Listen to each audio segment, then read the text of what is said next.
tradition de l'icône, c'est la connaissance directe où le sujet se confond avec la réalité spirituelle.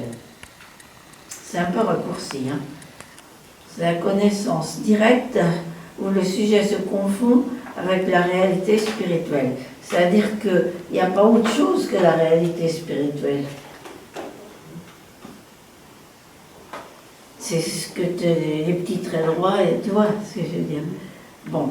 L'icône rayonne la présence spirituelle. C'est ce qu'on a dit avec la découverte de la ligne de présence quand vous avez dessiné. L'icône est vision du monde transfiguré, valeur agissant des formes et des couleurs, une sorte de sacrement. Toute icône est miraculeuse, comme le temple, elle renferme la puissance divine. Bon, c'est un texte qui est, ça c'est du Monseigneur Jean, c'est extrêmement condensé, et on pourrait écrire des pages pour expliquer, mais tant pis, on n'explique pas. D'accord.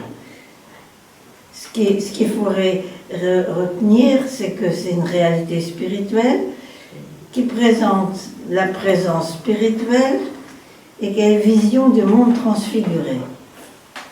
C'est-à-dire que le travail de l'homme, c'est pas de se projeter avec ses émotions dans la liturgie, dans le travail d'icône, dans le chant de l'Église, mais c'est de transfigurer,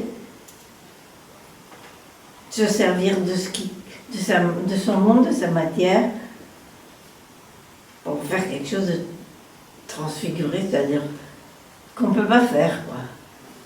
Bon. Deuxième petit truc. J'ai pris ça d'ici de là. Le Dalai Lama d'une certaine époque, mais je ne sais pas quand. L'univers est sans voix, mais doit s'exprimer. Nous sommes la voix de l'univers. C'est grâce à nous, hommes, que les cieux racontent la gloire de Dieu. Vous voyez, c'est encore une autre facette de la même chose.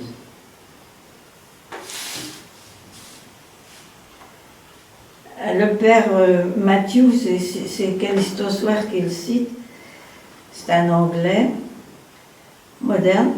L'homme étant chair, il participe du monde matériel qui l'environne et qui le traverse, et il y participe par ses 5 sens.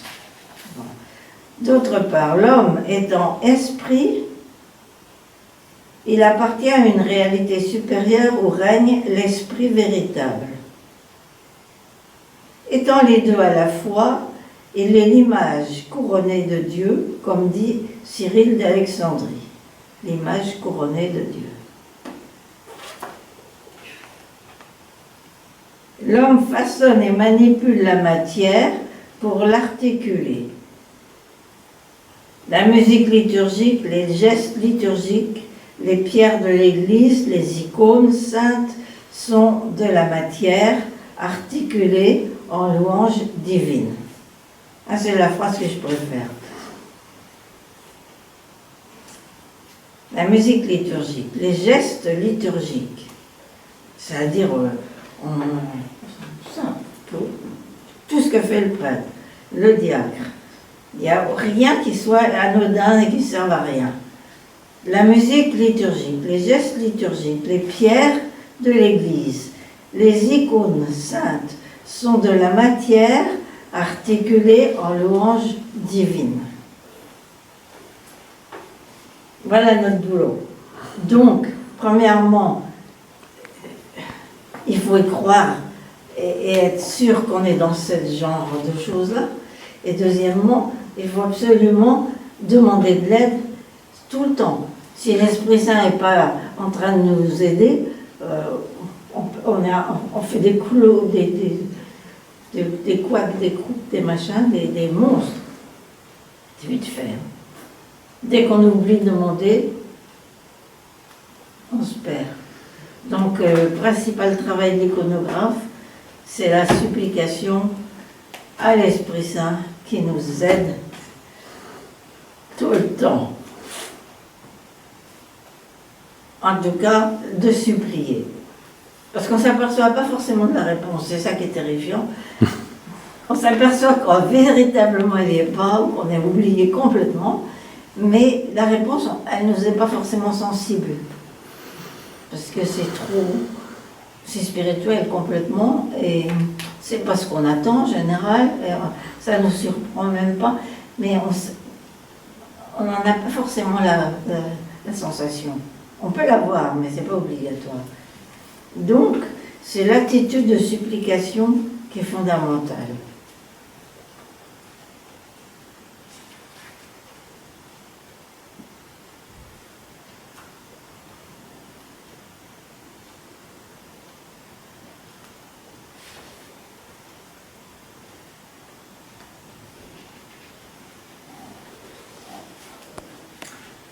Alors, dernière facette de ce genre de mystère, c'est le début du commentaire sur le Cantique des Cantiques de Saint Grégoire le Grand. Donc, c'est pas une nouveauté. Hein. C'est quoi, 600, 700 voilà.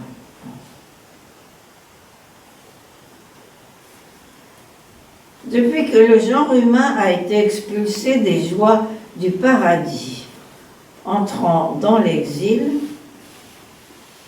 de la vie présente, c'est-à-dire entrant dans la pérégrination, il dit, de la vie présente,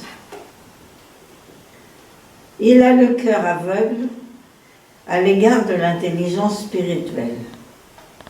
C'est ce que j'essayais de dire, on s'en aperçoit pas.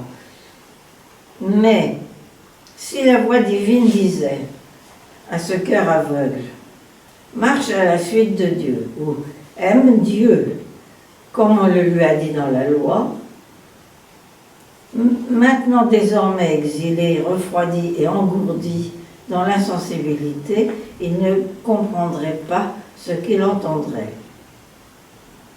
C'est encore pire à notre époque, si le pauvre avait deviné dans l'état où on est. Bon. Aussi, est-ce par énigme, parabole, etc., que le discours divin s'adresse à l'âme engourdie par le froid.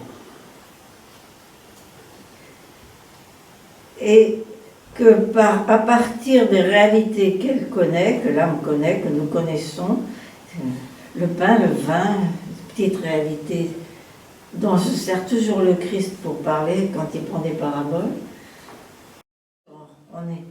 on est agourdi, on est aveugle, on est sourd, on oublie d'avoir des oreilles, notre état spirituel est très bas dans notre monde actuel.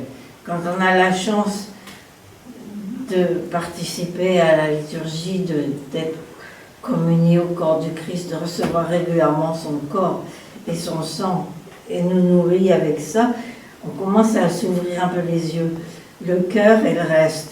Et on a une chance de brancher. Tu vois, c'est ça qui est intéressant. Je ne veux pas être quelqu'un qui fait des icônes. Tu vois, comme quoi c'est très tentant toutes ces choses-là, parce que c'est le démon, il trafique derrière tout le temps.